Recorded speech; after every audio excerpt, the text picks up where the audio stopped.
ayaw niya. I remember the advice, the NCIP cut,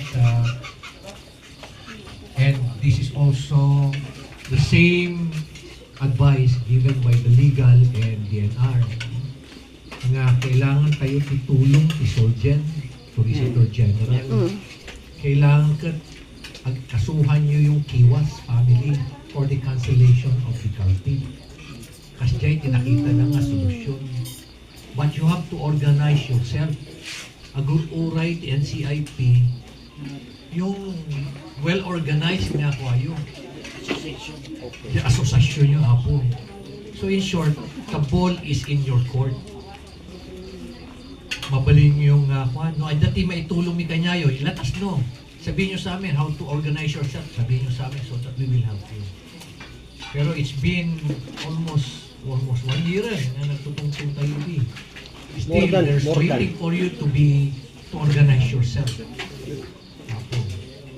Ulitin, kailangan mag-file tayo ng case against one for the cancellation of the county. That is the only remedy ijay.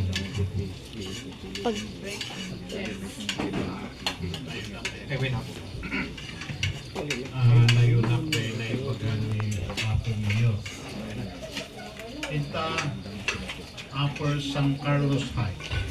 Sa Upper San Carlos High. Nagijay family ti Subli versus developer like Villanueva. Tinagfile ijay. Ijay association kagawad Inusan. Tinagfile ijay the group ni Binayan. Malagay ko ni Jeta. Pinayan.